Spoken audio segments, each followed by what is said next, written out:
Mula sa pagiging beach volleyball queen hanggang sa pagiging clutch queen sa indoor, mga ka-joust, muling pinatunayan ni Bernadette Pons kung bakit siya ang reigning Reinforced Conference MVP. Sa gitna ng matinding pressure at muntik ng pagkatalo ng Creamline Cool Smashers, isang Pons-tastic performance ang sumalba sa kanila para simulan ng malakas ang 2026 PVL All-Filipino Conference Semifinals. Sa harap ng mahigit 12,000 fans sa MOA Arena, ipinakita ng Creamline na hindi basta-basta bumibigay ang mga kampyon. Pero paano nga ba binaliktad ni Pons ang tadhana laban sa top-seeded PLDT high-speed hitters? Hihimayin natin ang naging laro at ang dahilan kung bakit si Pons ang hirang na PVL Press Corps Player of the Week. Kaya wag nang kukurap dahil ito ang breakdown natin sa epic comeback ng Cool Smashers. Pag-usapan natin ang stats dahil seryosong usapan ito. Si Bernadette Pons ay kumana ng dambuhalang 28 points at hindi lang ito puro atake. Naglista siya ng 21 kills, 4 na blocks at 3 aces. Bilang isang taga-subaybay, ito ang masasabi ko. Si Pons ang glue na nagdikit sa Creamline nang magsimulang gumuho ang kanilang opensa. Sa unang 3 sets, kitang-kita ang hirap ng Cool Smashers. Dominante ang PLDT sa blocking at mas matalas ang kanilang atake, dahilan para mabaon ng Creamline sa 1-2 set deficit. Pagsapit ng 4th set, marami ang nag-akala na tapos na ang laban. Lamang ang PLDT at isang maling galaw na lang, laglag na ang Creamline. Pero dito lumabas ang beach volleyball grit ni Pons. Hindi lang siya bumuhat sa puntos, siya rin ang nagmando sa floor defense. Nagtala siya ng 22 excellent receptions at 16 digs. Isipin niyo yun, siya ang taga-receive, siya rin ang tatapos ng play. Yan ang all-around player. Dahil sa kanyang matitinding atake at crucial na block sa dulo ng 4th set, na-extend ang laban sa deciding 5th frame. Doon na tuluyang gumuho ang depensa ng high-speed hitters habang ang Creamline naman ay parang nakakuha ng second wind. Tinapos nila ang laban sa score na 22-25, 27-25, 19-25, 28-26 at 15-10. Ayon mismo kay Pons, hindi sila nawalan ng pag-asa kahit nalamangan sila. Sabi niya, alam ko talaga na kaya naming kuhanin yung 4th set. Kahit na lumamang sila, kaya naming humabol. Ito ang championship DNA na palaging bitbit ng Creamline. Sabi pa ni Pons, pinaalalahanan sila ni Coach Sherwin Meneses na pagdating ng semis, back to 0 ang lahat. 0-0 ang standing. Walang saysayang sweep nyo sa preliminaries kung hindi kayo lalaban sa semis.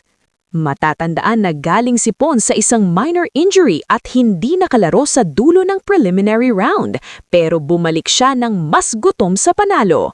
Bago ang semis, siya rin ang bumuhat sa kanila sa knockout play-in game laban sa Akari kung saan nagtala siya ng 13 points at 17 digs. Talagang peaking at the right time ang Lodinho. Hindi katakataka na siya ang naging unanimous choice bilang Player of the Week. Tinalo pa ang kanyang teammates na sina Alyssa Valdez at ang mga pambato ng Signal at Farm Fresh. Ano ang ibig sabihin nito para sa Creamline? Sa ngayon, kasalo nila ang Signal sa liderato ng semis at ito ang dapat ninyong abangan. Magtatapat ang Creamline at Signal ngayong Martes sa MOA Arena pa rin. Ang mananalo sa larong ito ay halos sigurada ng may silya na sa finals.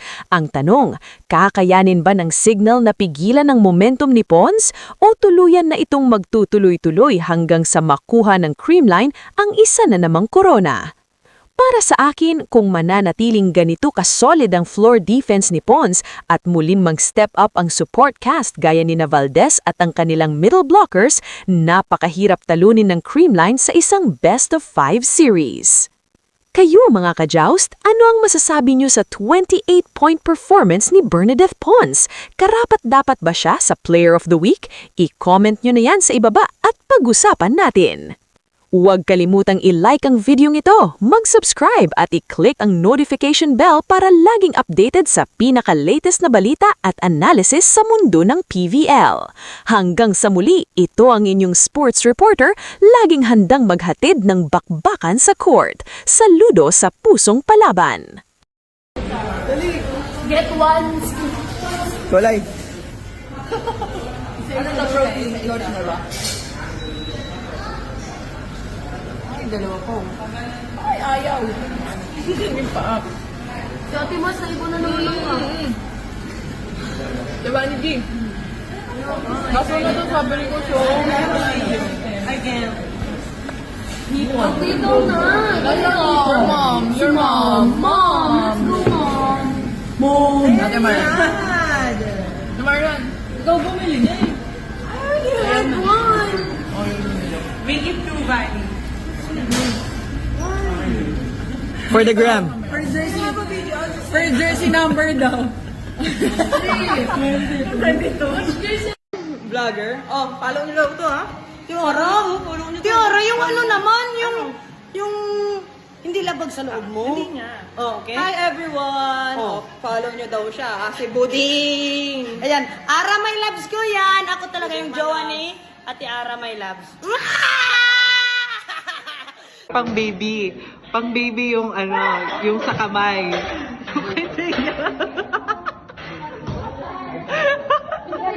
Ay, ay, ay, ay. Ang galing. Kaya, ganun ka nga din sa kanya. Yeah.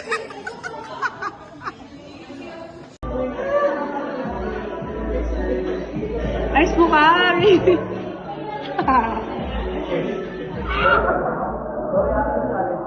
No reaction challenge. Coach, do it. Hindi niya kaya emojis eh.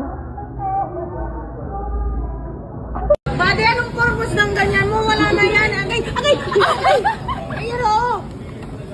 Wait lang ay! Dito na sa kamay! Agay! Agay. Para mabilis, no? Tinutong pa eh. Hindi kaya itong pagwa. Sige nga, ganun mo din mamaya. Ganun mo nga. May hindi yan. Sir, please say to my vlog, yo, follow me. Follow who? Me. Oo. Please say to them, follow me. Follow me. On Facebook. Me, Buding. Not you. Buding. Ma, sister.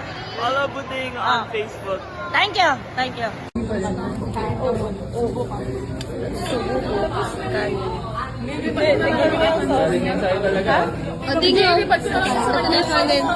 Akin yan. Ang bala.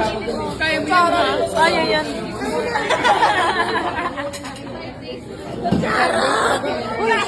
Ano ba to?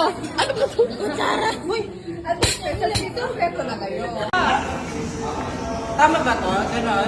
Tuloy-tuloy ka lang, daraan lang ako.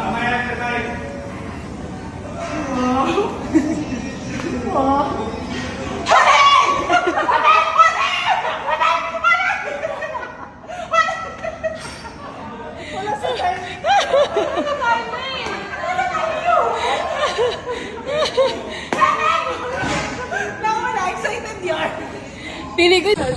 Hindi mo naman sinabing may kadate ka. Hindi mo man lang pinakilala sa amin ni Tita Dors. Pasensya na, hindi din kami magkaintindihan. Ang sarap. Yummy! Oh, hi kayo dyan. Hi kayo sa vlog ko. Hi vlog! Hi vlog! Yummy!